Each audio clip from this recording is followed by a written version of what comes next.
As Congress prepares to slash funding for HBCUs, Chadwick Boseman's estate will honor his legacy with a scholarship for students at Howard University.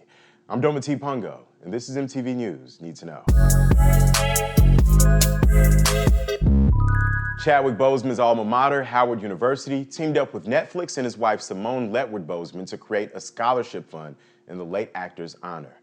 Speaking on the $5.4 million endowment, Boseman said, "We hope to support as many students as possible by removing the financial barrier to education.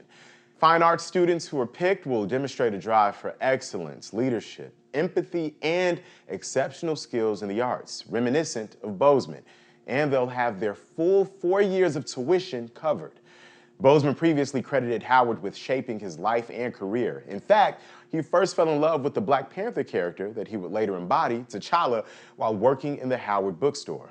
This kind of funding, tied to an artist as impactful as Boseman, brings resources and attention to historically Black colleges and universities, or HBCUs.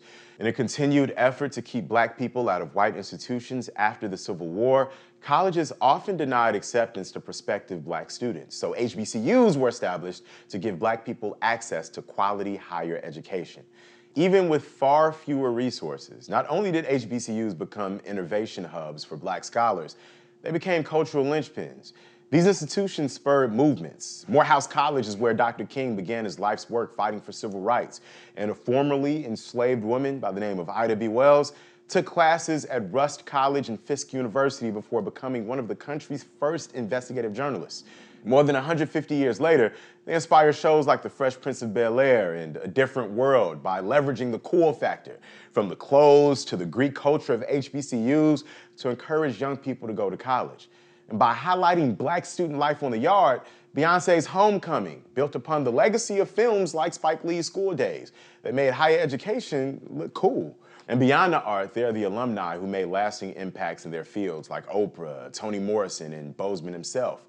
And of course, fellow Howard alum, Vice President Kamala Harris, which is why people were disappointed when the Biden-Harris administration cut HBCU funding from the promised $45 billion to just $2 billion in the latest version of their spending bill.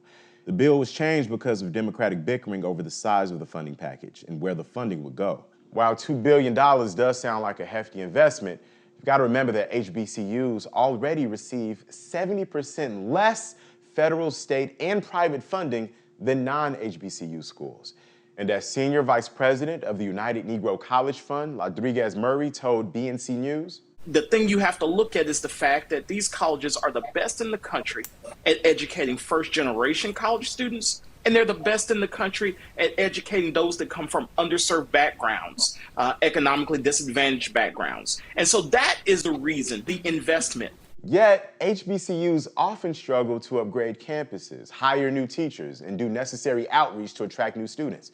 And after the Black community showed up in droves to elect Biden, the guy who said if you had trouble voting for him, you ain't Black, this almost feels like a symbolic indication of where his and other Democrats' priorities lie. But in the spirit of the HBCU alums that preceded them, advocates aren't leaving the fate of these institutions in the hands of the government. Graduates are continuing to give back to the schools that shaped them. And even after his passing, Chadwick Boseman is continuing that legacy. I'm Dometi Pongo, and that's what you need to know.